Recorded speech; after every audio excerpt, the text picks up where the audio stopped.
video, but I'm just lonely and I just want to talk with people and I want to see people in my comments saying things.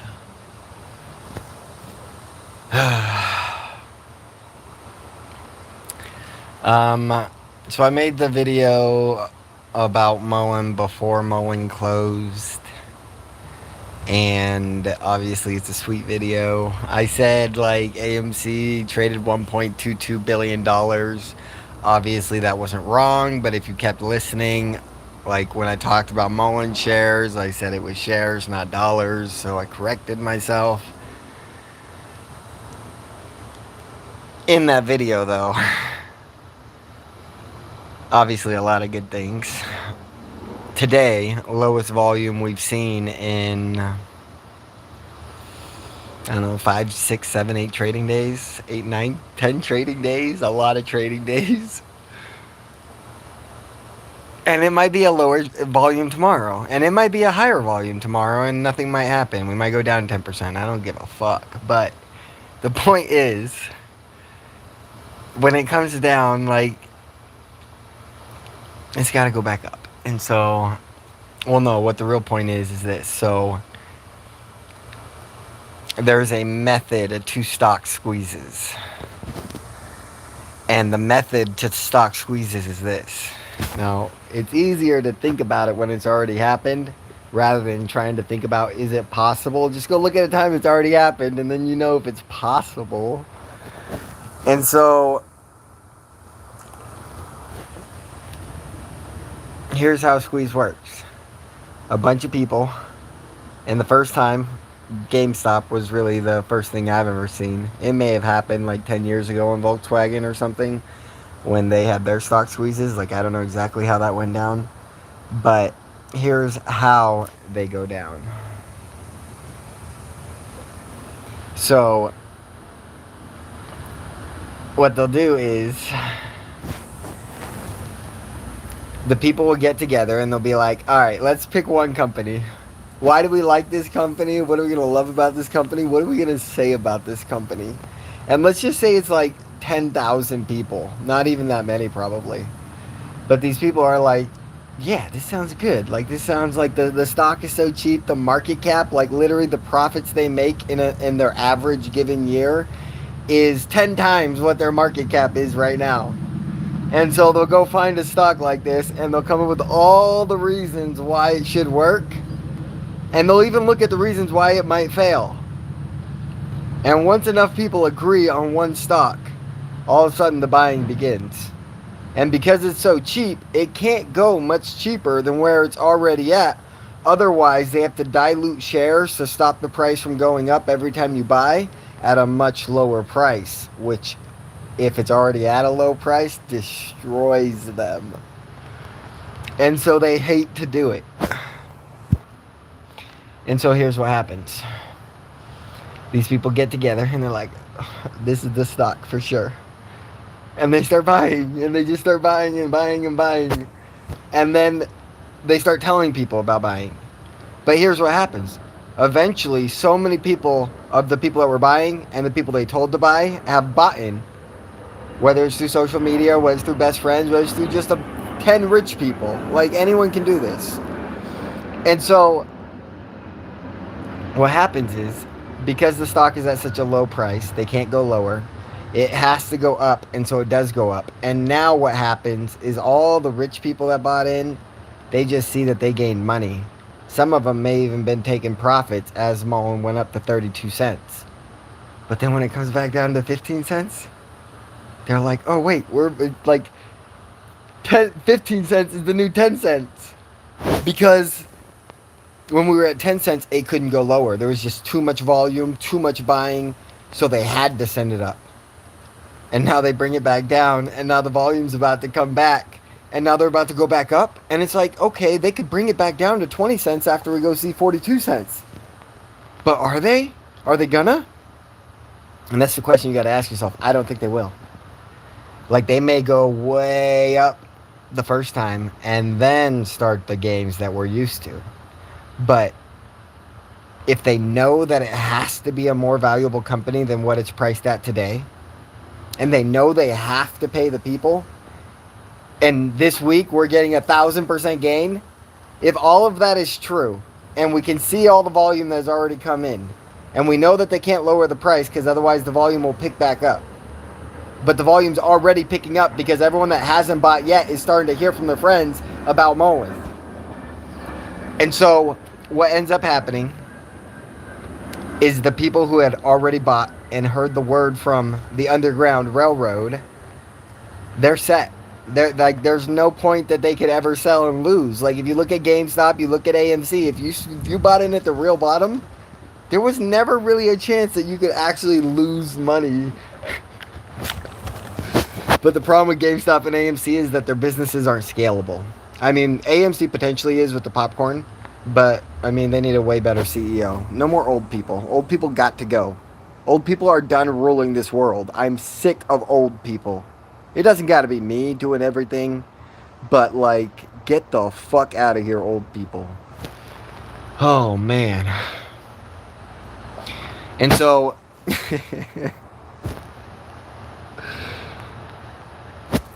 what happens? These people, they built this base. The stock market makers know they can't lower the stock price. They know it has to go up. And every time they make it go up 100% in a day, 69% in a day, 2 days in a row, like the volume that comes in the next 3 days after that is impressive. And it's strong and it's real. Like when I say 5% of the daily volume buying power is retail, that I'm just trying to like average. Like it's probably closer to 10%. But the point of the average is that some days we're probably 50%. Some days we're only 10%. And it all depends on how much they want to move the price and how much we're buying. And they got to counteract our buying.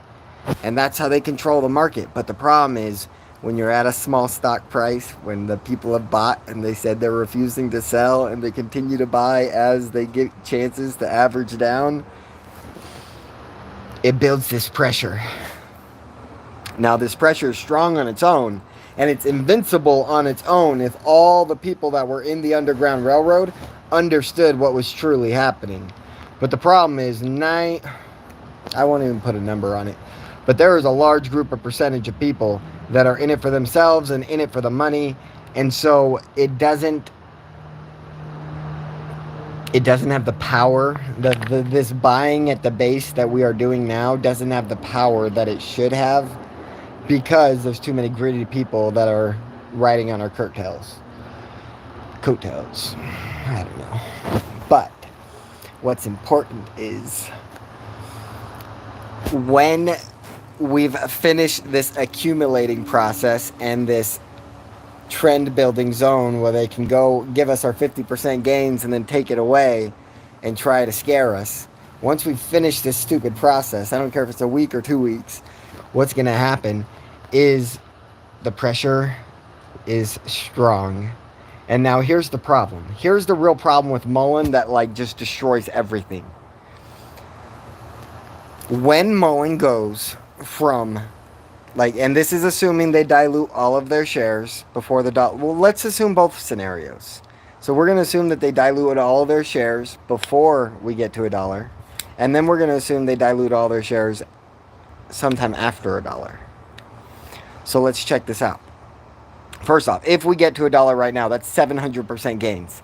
If we go up 700% in the next 2 weeks, there's a 0.0% chance we don't see a 10 billion volume shares traded day.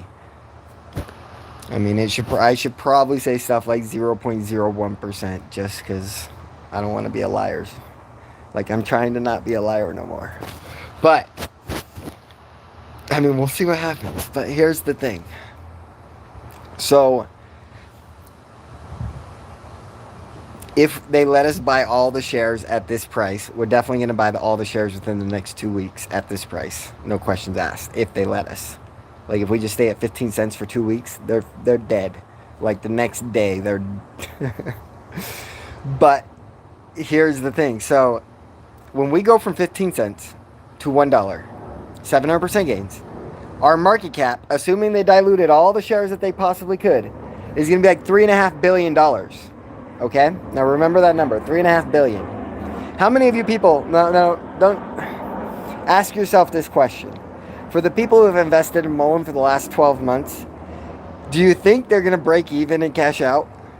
Do you think they came here and played this fucking game when they said when they started they'll invest for 10 years if they have to? Do you think they're going to break even and then cash out? I mean, some of them, of course. 10% maybe.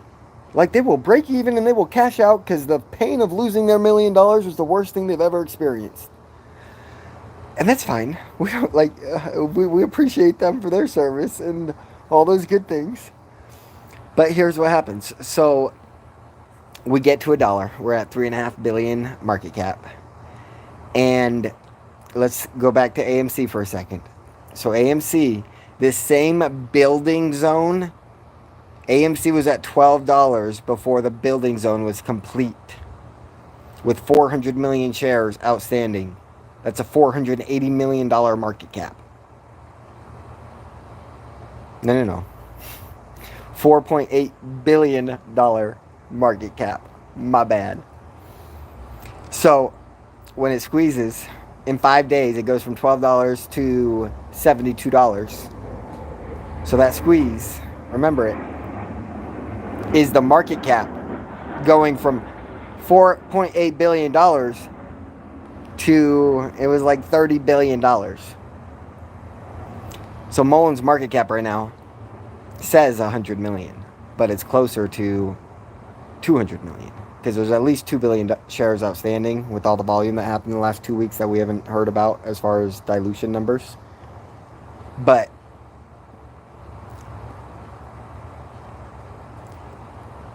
what's important to understand is that because they gave us our build-up zone at $200 million market cap instead of the $4.8 billion market cap, because when Mullen squeezed from $4.8 billion to $30 billion, guess what? A week later, AMC CEO announced the dilution from 400 million shares outstanding to 450 million shares outstanding. So they diluted 50 million shares between the squeeze. If you assume an average of $30 a share, that's $1.5 billion that came into retail as it squoze 500%. Well, guess what, motherfuckers? When we squeeze to $1, that 1.5 billion FOMO that comes in is greater than if all of us sold every single share that we own right now today. So what does that mean? Well, the rules of stocks is this. If every single share is owned by somebody who's refusing to sell it at the current price, then the price must go up until somebody wants to sell. And the price will continue to go up until there are more sellers at the new stock price than there are buyers.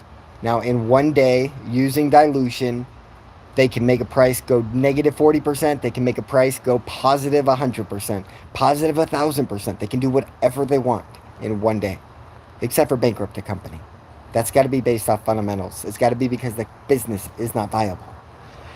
And so, what does all this mean? Well, what all this means is when you see Mullen hit $1, you have to understand that there is more money coming in behind that $1 rally than all the shares they have left ready to dilute today. And so if you just hold your shares, it jumps from $1 to $5 to $10. I mean, I think we could see as high as maybe $42. I mean, a year ago, David Mitry liked comments on Instagram that said Mullen $23. And so, because 23 is my favorite number, I was born September 23rd, like, I like thinking about 23. Now, will the stock go up and then down, up and then down? Will it have its first squeeze and over 2 weeks go up and down, and maybe even 3 weeks go up and down, but like reach super high numbers and then come down for 2 months and then have a second squeeze like GameStop did? Like, all of that is totally possible. I'm 100% banking on it. Like, this first squeeze isn't the only squeeze, but this first squeeze is where you can turn $200 into $10,000. And then $10,000 with the right played options at the right time easily hit millions of dollars. And so, like, how do I have no comments in my live chat? Like, what the fuck? That's so stupid. That bothers me. I don't even want to talk. I want to listen. I want to hear what you guys are saying. So, yeah, I mean, lowest volume day, market cap, mathematics of stock squeezes, how stock squeezes happens, the FOMO that comes in after the original OGs start the squeeze and get the first 1,000% by themselves without the FOMO. Like, all of that is real. The real deal. Mathematically speaking, like, if I was just to try to imagine, like, market cap versus dilution power versus FOMO versus current stock price and versus what I think the stock price should be,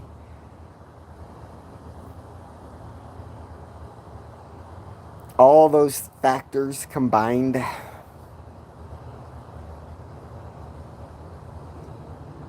if I had to guess,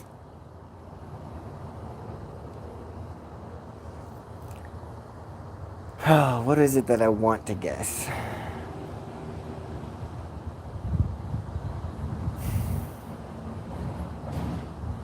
Like, here's the problem. The problem is that Mullen is not just a stock squeeze. Mullen is the only stock squeeze I've ever been a part of where the fundamentals deserve to be $100 billion. Maybe $10 trillion. We'll see. But the point is,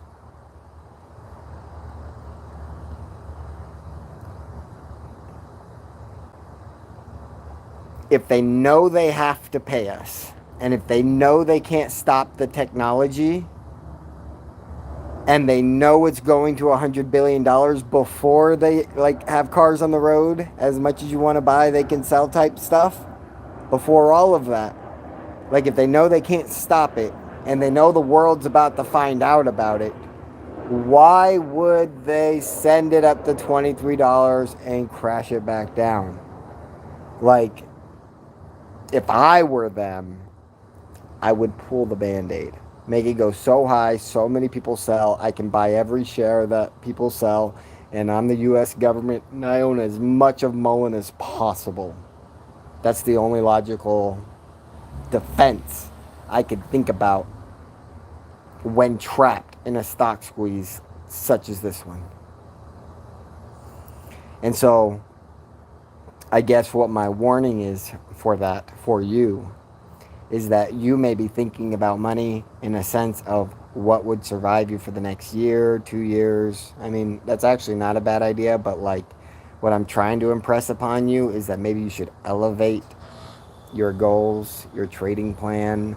Maybe you should consider holding a little bit longer. Maybe you should take smaller profits to begin and reinvest on any dips you feel confident in. And maybe you should have a certain percentage, whether it's 25% or 50%, where, like, you just hold it until it either goes to infinity or it dies. Like, that's how you should be thinking. Bray Gary says, guess what? Chicken butt. I'm Mullen, baby, get some. Well, I guess nobody wants to talk to me.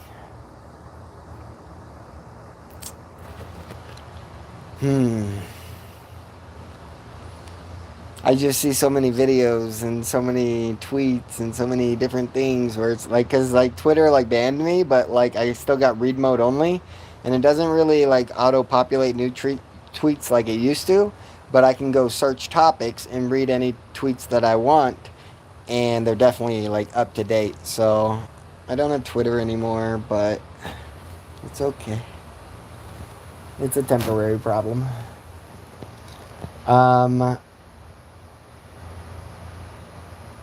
Yeah. I mean, reinforcements are definitely coming. If you just look on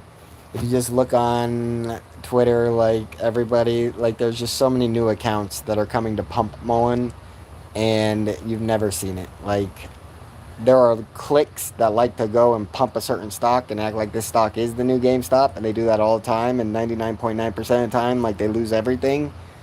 But so rarely do you see the technical analysis traders looking at Mullen and then coming out and saying this is the best stock squeeze signal they've ever seen, and I'm seeing it everywhere.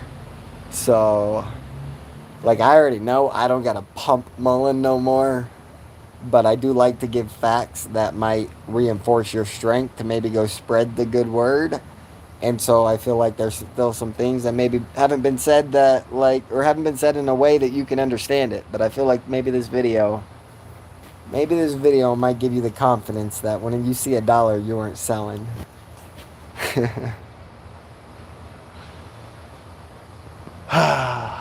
Thank you, Jesus.